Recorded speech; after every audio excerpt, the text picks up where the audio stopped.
உங்கள் சமையல் கூடத்திற்கு தேவையான உணவுப் பொருட்கள், காய்கறிகள், கடல் உணவு வகைகள் அனைத்தும் தரமாக எப்பொழுதும் மலிவாக பெற்றுக் கொள்ளவும். சமையல் பாத்திரங்கள் அனைத்தும் தெரிவு செய்யவும். VT Cash and Carry, La Chapelle.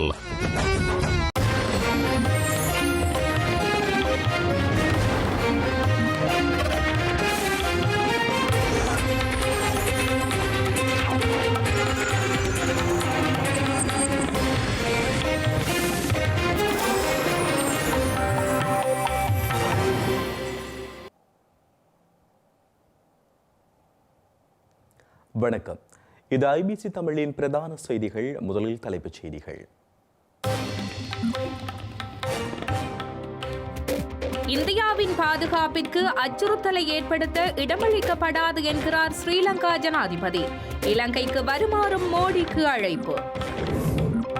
Sri Lanka ஜனாதிபதிக்கு ராஷ்டிரபதி பவனில் சிறப்பு வரவேற்பு. குதிரைப்படை அணிவகுப்புடன் அழைத்துச் செல்லப்பட்ட அனுரகுமார. யாழ் போதனா வைத்தியசாலைக்குள் அனுமதியுடன் நுழையுமாறு அர்ஜுனாவிற்கு நீதிமன்றம் உத்தரவு. வைத்தியசாலைக்குள் அத்துமீறி நுழைந்த வழக்கில் பணிப்பு. தமிழக வெற்றி கழகத்தில் இணையவுள்ள ஆதவ் அர்ஜுனா. எதிர்கால பயணம் குறித்து விரைவில் அறிவிப்பு. மயோட் தீவை தாக்கிய சூறாவளி, ஆயிரக்கணக்கானோர் உயிரிழந்திருக்கலாம் என அச்சம். இனி தொடர்பான விரிவான செய்திகள். இந்தியாவின் பாதுகாப்புக்கும் பிராந்தியத்தின் ஸ்திரத்தன்மைக்கும் பாதிப்பினை ஏற்படுத்தும் வகையில் இலங்கை மண்ணை பயன்படுத்த ஒருபோதும் இடமளிக்கப் போவதில்லை என ஸ்ரீலங்கா ஜனாதிபதி அனுரகுமார திசாநாயக்க தெரிவித்துள்ளார். அதே நேரம் இலங்கைக்கு விஜயம் செய்யுமாறும் இந்திய பிரதமர் நரேந்திர மோடிக்கு ஜனாதிபதி அனுரகுமார திசாநாயக்க அழைப்பு விடுத்துள்ளார். இந்தியாவிற்கு விஜயம் செய்துள்ள ஸ்ரீலங்கா ஜனாதிபதி அனுரகுமார திசாநாயக்க ஹைதராபாத் இல்லத்தில் வைத்து இந்திய பிரதமர் மோடியை சந்தித்து பேச்சுவார்த்தை நடத்தினார். வர்த்தகம், முதலீடு, எரிசக்தி மற்றும் கடல்சார் பாதுகாப்பு ஆகிய துறைகளில் இருதரப்பு உறவை மேம்படுத்துவதில் கவனம் செலுத்தும் வகையில் பேச்சுவார்த்தை நடத்தியுள்ளனர். அதன் பின்னர் இடம்பெற்ற கூட்டு ஊடகவியலாளர் சந்திப்பில் இலங்கையில் அபிவிருத்தி மற்றும் நல்லிணக்கம் குறித்தும் பேசியதாக இந்திய பிரதமர் கூறினார். ஸ்ரீலங்கா அரசாங்கம் தமிழர்களின் அபிலாஷைகளை நிறைவேற்றும் வகையில் 13வது அரசியலமைப்பு திருத்தச் சட்டத்தை நடைமுறைப்படுத்தும் என எதிர்பார்ப்பதாக கூறினார். யாழ்ப்பாணம், சென்னை விமான சேவை, நாகப்பட்டினம் மற்றும் காங்கேசந்துறை படகு சேவைகள் வெற்றிகரமாக தொடங்கப்பட்ட நிலையில் ராமேஸ்வரம் மற்றும் தலைமன்னார் இடையே படகு சேவை விரைவில் ஆரம்பிக்கப்படும் என தெரிவித்தார். இதனிடையே இந்தியா இலங்கை இடையே நிலவி வரும் கடல் தொழிலாளர் பிரச்சினைக்கு ஒரு நிலையான தீர்வை காண விரும்புவதாகவும், கடல் வளம் காக்க சுருக்குமடி வேலை பயன்படுத்துவதை தமிழக கடற்தொழிலாளர்கள் கைவிட வேண்டும் என்றும் ஸ்ரீலங்கா ஜனாதிபதி வலியுறுத்தினார். சுருக்குமடி வேலை பயன்படுத்தினால் மீன்வளம் பாதிக்கப்படுவதாகவும், ஆகவே சுருக்குமடி வேலை பயன்படுத்துவதை தடுக்க நடவடிக்கை எடுக்க வேண்டும் எனவும் கேட்டுக்கொண்டார். அத்துடன் இந்திய பிரதமர் நரேந்திர மோடியை இலங்கைக்கு வருமாறு அழைப்பு விடுத்துள்ளார். இந்திய நலன்களுக்கு எதிராக இலங்கையை எந்த வகையிலும் பயன்படுத்த அனுமதிக்க மாட்டோம் என்று அனுரகுமார திசாநாயக்க பிரதமர் மோடியிடம் உறுதியளித்துள்ளார். இதேவேளை இந்தியாவிற்கான 3 நாள் உத்தியோகபூர்வ விஜயம் மேற்கொண்டுள்ள ஸ்ரீலங்கா ஜனாதிபதி அனுரகுமார திசாநாயக்கவுக்கு டில்லி ஜனாதிபதி மாளிகையில் சிறப்பான வரவேற்பு வழங்கப்பட்டுள்ளது. அதே நேரம் இந்திய வெளிவிவகார அமைச்சர் உள்ளிட்ட பலரையும் ஸ்ரீலங்கா ஜனாதிபதி நேற்று இரவு சந்தித்து கலந்துரையாடியுள்ளார். இந்தியாவிற்கு நேற்று முதல் உத்தியோகபூர்வ விஜயம் செய்த ஸ்ரீலங்கா ஜனாதிபதி குதிரைப்படை அணிவகுப்புடன் ராஷ்டிரபதி பவனுக்கு அழைத்துச் செல்லப்பட்ட நிலையில் அவருக்கு இந்திய ஜனாதிபதி திரௌபதி முர்மு மற்றும் பிரதமர் நரேந்திர மோடி ஆகியோரினால் மகத்தான வரவேற்பு அளிக்கப்பட்டது. இதன்போது பூரண அரச மரியாதையுடன் 21 மரியாதை வேட்டுக்கள் தீர்க்கப்பட்டு ஜனாதிபதி அனுரகுமார திசாநாயக்க வரவேற்கப்பட்டார். அதனைத் தொடர்ந்து இந்திய ராணுவத்தின் அணிவகுப்பு மரியாதையை வழங்கி அவருக்கு வரவேற்பு அளிக்கப்பட்டது. அதன்பின் இருதரப்பு பிரதிநிதிகளும் இரு நாட்டு தலைவர்களுக்கு அறிமுகம் செய்யப்பட்டனர். ஜனாதிபதி அனுரகுமார திசாநாயக்கவின் உத்தியோகபூர்வ வரவேற்பு நிகழ்வில் ராஜதந்திரிகள் பலரும் கலந்து கொண்டனர். உத்தியோகபூர்வ வரவேற்பு நிகழ்வை தொடர்ந்து ராஜ்கோட்டில் உள்ள மகாத்மா காந்தி நினைவு சின்னத்திற்கு ஜனாதிபதி அஞ்சலி செலுத்தினார். தனது முதலாவது உத்தியோகபூர்வ வெளிநாட்டு விஜயத்தை நினைவு கூறும் வகையில் ராஜ்கோட்டில் உள்ள காந்தி தர்ஷன் வளாகத்தில் அசோக மரக்கன்று ஒன்றை நாட்டிய ஜனாதிபதி அனுரகுமார திசாநாயக்க விருந்தினர் புத்தகத்திலும் கையொப்பமிட்டார். அத்துடன் இந்திய ஜனாதிபதி திரௌபதி முர்முவிற்கும் ஜனாதிபதி அனுரகுமார திசாநாயக்கவிற்கும் இடையிலான சந்திப்பு இன்று இரவு நடைபெறவுள்ளது. அதேவேளை இந்திய உப ஜனாதிபதி ஜக்பீர் தன்கர் மற்றும் நிதி மற்றும் நிறுவன விவகார அமைச்சர் நிர்மலா சீதாராமன் சுகாதார அமைச்சர் JP நட்டா ஆகியோரையும் ஜனாதிபதி இன்று சந்தித்து கலந்துரையாடல் நடத்தவுள்ளார். மேலும் இலங்கையில் முதலீடுகளை மேற்கொள்வது குறித்து இந்தியாவில் உள்ள பாரிய அளவிலான வர்த்தக பிரதிநிதிகளுடன் கலந்துரையாடல்களை நடத்துவார் என எதிர்பார்க்கப்படுகின்றது. இதேவேளை இந்திய நிதி மற்றும் நிறுவன அலுவல்கள் அமைச்சர் நிர்மலா சீதாராமன், வெளி விவகார அமைச்சர் கலாநிதி ஜெய்சங்கர் மற்றும் இந்திய பாதுகாப்பு ஆலோசகர் ஸ்ரீ அஜித் தோவால் ஆகியோர் ஸ்ரீலங்கா ஜனாதிபதியை நேற்றிரவு சந்தித்து பேச்சுவார்த்தை நடத்தியுள்ளதாக ஜனாதிபதி ஊடகப் பிரிவு தெரிவித்துள்ளது. இந்தியா இலங்கை பொருளாதார ஒத்துழைப்புகளை பலப்படுத்திக் கொள்ளல் மற்றும் இரு நாடுகளுக்கும் இடையிலான முதலீட்டு வாய்ப்புகளை விரிவுபடுத்திக் கொள்வது தொடர்பில் ஸ்ரீலங்கா ஜனாதிபதி மற்றும் இந்திய நிதி நிறுவன அலுவல்கள் அமைச்சர் நிர்மலா சீதாராமன் ஆகியோருக்கு இடையிலான சந்திப்பில் விரிவாக கலந்துரையாடப்பட்டுள்ளது. அதே நேரம் இந்திய சுற்றுலா பயணிகளை இலங்கைக்கு அதிகளவில் அழைத்து வருவது மற்றும் இலங்கையின் விவசாய நவீன மயமாக்கல், எண்ணியல் உட்கட்டமைப்பு வசதிகள் அபிவிருத்தி குறித்தும் கலந்துரையாடப்பட்டது.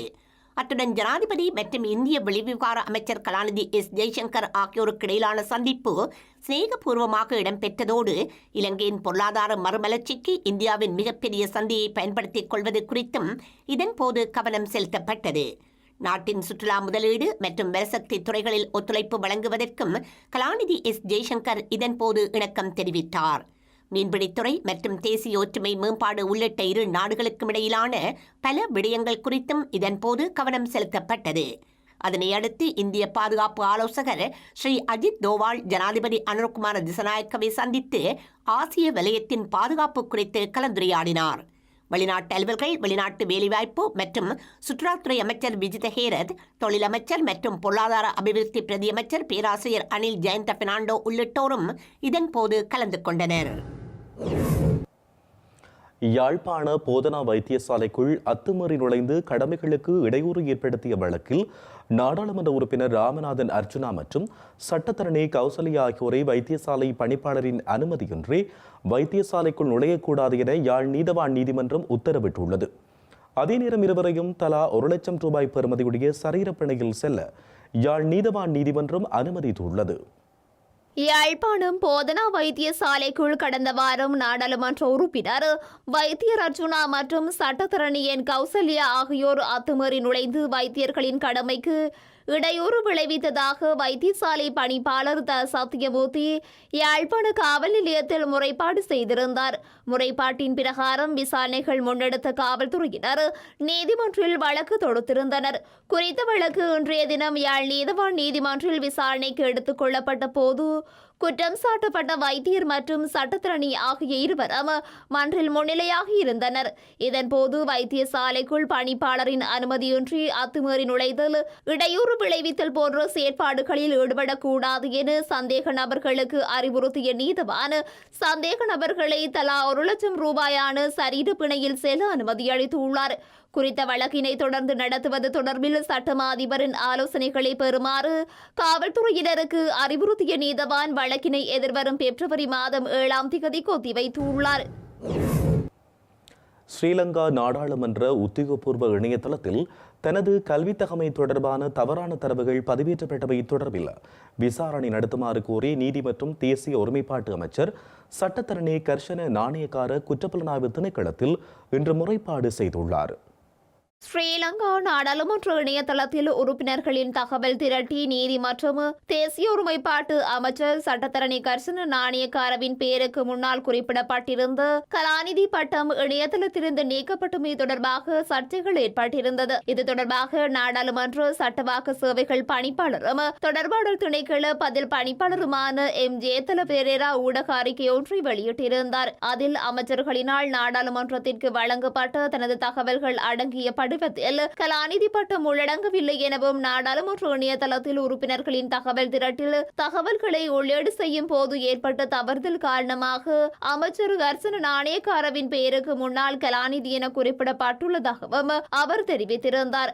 அத்துடன் ஸ்ரீலங்கா நாடாளுமன்ற இணையதளத்தில் உள்ள அனைத்து உறுப்பினர்களினதும் தகவல்கள் பரிசீலிக்கப்பட்டு புதுப்பிக்கும் நடவடிக்கைகள் தற்போது மேவாக சேவைகள் பணிப்பாளரும் தொடர்பாளர் திணைக்களத்தினால் மேற்கொள்ளப்பட்டு வருவதாக நாடாளுமன்ற சட்டக்கள பதில் பணிப்பாளருமான எம் ஜேதல பெரேரா கூறியிருந்தார். இந்த நிலையில் தமக்கு அவதூறு ஏற்படுத்தும் நோக்கில் அல்லது தனது அரசியல் மீதான நம்பிக்கையை உடைக்கும் நோக்கில் பொய்யான தகவல் பரப்பப்பட்டதா என்ற சந்தேகம் தமக்கு எழுந்துள்ளதாக நீதி மற்றும் தேசிய ஒருமைப்பாட்டு அமைச்சர் சட்டத்தரணி கர்சன நாணயக்கார குறிப்பிட்டுள்ளார். நாடாளுமன்ற உறுப்பினர்களின் விவரங்களை பதிவேற்றியதில் தவறுதல் இருப்பதாக தாம் நாடாளுமன்ற தலைமைச் செயலகத்திற்கு கடிதம் அனுப்பியதாகவும் கர்சன நாணயக்கார தெரிவித்துள்ளார். எனினும் தனது அரசியல் மீதான நம்பிக்கையை உடைக்கும் நோக்கில் பொய்யான தகவல் பரப்பப்பட்டதா என்ற சந்தேகம் எழுந்துள்ள நிலையில் குற்றப்புலனாய்வு திணைக்களத்தில் முறைப்பாடு செய்துள்ளதாகவும் நீதி அமைச்சர் தெரிவித்துள்ளார். மேலும் இந்த விவகாரம் தொடர்பாக வெளியான பல்வேறு ஊடக செய்திகளால் தனது நட்பேருக்கு ஏற்பட்ட களங்கம் குறித்து வழக்கு தாக்கல் செய்வதற்கான நடவடிக்கைகள் மேற்கொள்ளப்பட்டு வருவதாகவும் அவர் குறிப்பிட்டுள்ளார்.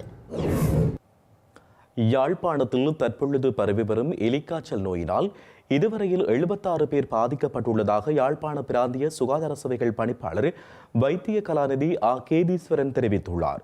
குறித்த காய்ச்சல் கால்நடைகளின் எச்சங்களில் இருந்து ஏற்படுவதால் நோய் தொற்று அதிகமுள்ள பகுதிகளில் உள்ள கால்நடைகளின் இரத்த மாதிரிகளை பரிசோதனை செய்வதற்கு நடவடிக்கை எடுக்கப்பட்டுள்ளதாகவும் அவர் தெரிவித்துள்ளார். யாழ்ப்பாணத்தில் தற்போது பரவி வருகின்ற எலிக்காய்ச்சல் நோய் காரணமாக இதுவரை 76 பேர் பாதிக்கப்பட்டுள்ளனர். தற்போது யாழ்ப்பாணம் போதனா வைத்தியசாலையிலே 11 பேரும், பருத்தித்துறை ஆதார வைத்தியசாலையில் 28 பேருமாக மொத்தமாக 39 பேர் விடுதிகளில் சிகிச்சை பெற்றுக் கொண்டிருக்கின்றார்கள். கடந்த 24 மணித்தியாலங்களில் இன்று காலை 6 மணியுடன் முடிந்த கடந்த 24 மணித்தியாலங்களில் பருத்தித்துறை ஆதார வைத்தியசாலையிலே 13 நோயாளர்கள் இந்த எலிக்காய்ச்சல் நோயுடன் அனுமதிக்கப்பட்டிருக்கின்றார்கள். இந்த எலிக்காய்ச்சல் நோயானது எலி, ஆடு, மாடு, பன்றிகள் போன்ற மிருகங்களின் எச்சங்களிலிருந்து, குறிப்பாக சிறுநீர் மூலமாகத்தான் இந்த நிலத்திலே அல்லது வயல்களிலே, சேற்று நிலங்களிலே, வெள்ள நீரிலே கலப்பதன் மூலம்தான் இந்த எலிக்காய்ச்சல் நோய் பரவுகின்றது. எனவே இந்த பிரதேசத்தில் இருக்கின்ற கால்நடைகள், குறிப்பாக மாடுகளிலிருந்து இரத்த மாதிரிகளை பெற்று அவற்றை கொழும்புக்கு அனுப்பக்கூடிய ஏற்பாடுகளை நாங்கள் செய்து கொண்டிருக்கின்றோம். இதற்காக நாங்கள் கால்நடை உற்பத்தி திணைக்களத்தின் உதவியை கேட்டிருக்கின்றோம். அவர்கள் மூலமாக அவர்கள் உதவியோடு இந்த குருதி மாதிரிகளை பெற்று கொழும்புக்கு நாங்கள் இதற்கு அனுப்பக்கூடிய ஏற்பாடுகளை செய்து கொண்டிருக்கிறோம். இதன் மூலம் இந்த கால்நடைகள் மத்தியிலே இந்த அளவுக்கு இந்த நோய் பரவி இருக்கின்றது என்பதை நாங்கள் உறுதிப்படுத்தக்கூடியதாக இருக்கும். வங்கக்கடலில் உருவாகியுள்ள காற்றழுத்த தாழ்வு நிலை மேற்கு வடமேற்கு திசை நோக்கி நகர்ந்து தற்போது அம்பாறைக்கு கிழக்காக 340 கிலோமீட்டர் தொலைவில் காணப்படுவதாக யாழ் பல்கலைக்கழக புவியத்துறை சிரேஷ்ட விரிவுரையாளர் நாகமுத்து பிரதீபராஜா தெரிவித்துள்ளார். காற்றழுத்த தாழ்வின் காரணமாக வடக்கு கிழக்கு மாகாணங்களுக்கு இன்று முதல் மழை பெய்வதற்கான சாத்தியங்கள் காணப்படுவதாகவும் அவர் கூறியுள்ளார். அம்பாறைக்கு கிழக்காக நிலை கொண்டுள்ள காற்றழுத்த தாழ்வு நிலை மேற்கு வடமேற்கு திசை நோக்கி நகர்ந்து கிழக்கு மாகாணத்திற்கு அண்மித்து பின்னர் வடக்கு வடமேற்கு திசை நோக்கி நகர்ந்து வடக்கு மாகாணம் தமிழக கடற்பகுதிகளை அண்மித்ததாக இந்தியாவின் ஆந்திர மாநிலத்தின் விஜயவாடா நோக்கி நகரும் என எதிர்பார்க்கப்படுவதாக யாழ் பல்கலைக்கழக புவியியல் துறை சிரேஷ்ட விரிவுரையாளர் நாகமுத்து பிரதீபராஜா தெரிவித்துள்ளார். எனினும் கரையை கடக்கும் இடம் இன்னமும் தெளிவாகவில்லை என அவர் கூறியுள்ளார். இதன் காரணமாக நேற்று வடக்கு மற்றும் கிழக்கு மாகாணங்களின் சில பகுதிகளுக்கு கிடைத்த மழை இன்று மாலை முதல் வடக்கு மற்றும் கிழக்கு மாகாணங்களின் பல பகுதிகளுக்கும் விரிவடையும் என எதிர்பார்க்கப்படுவதாக தெரிவித்தார். இதனால் எதிர்வரும் 19ஆம் தேதி வரை வடக்கு மற்றும் கிழக்கு மாகாணங்களின் பல பகுதிகளுக்கும் மிதமானது முதல் கனமான மழை கிடைக்கும் வாய்ப்புள்ளதென தெரிவித்துள்ளார். எனவே வடக்கு மற்றும் கிழக்கு மாகாணங்களின் கடற்பகுதிகள் 19ஆம் தேதி வரை மிகவும் கொந்தளிப்பான நிலையில் காணப்படும் என்பதனால் கடற்தொழிலாளர்களை கடலுக்கு செல்வதை தவிர்க்குமாறு கேட்டுக் கொண்டுள்ளார். இன்று அதிகாலை 2 மணி முதல் யாழ்ப்பாணம், கிளிநொச்சி, முல்லைத்தீவு மற்றும் மன்னார் மாவட்டங்களின் சாரீரப்பதன் அளவில் மிகப்பெரிய மாற்றம் நிகழ்ந்துள்ளமையினால் குளிரான வானிலை நிலவுகின்றது எனவும் அவர் கூறினார். திருகோணமலை உப்புவெளி பிரதேசத்திற்குட்பட்ட பகுதியில் உள்ள காணியில் காணி உரிமையாளர் மண்ணகழ்வில் ஈடுபட்டமைக்கு பிரதேச மக்கள் எதிர்ப்பு வெளியிட்டுள்ளனர். குறித்த காணியில் உள்ள மணல் குன்றுகள் தமது கிராமத்தினை கடலரிப்பிலிருந்து பாதுகாத்து வரும் நிலையில் அதனை காணியின் உரிமையாளர் அகற்ற முற்படுவதாக பிரதேச மக்கள் தெரிவிக்கின்றனர்.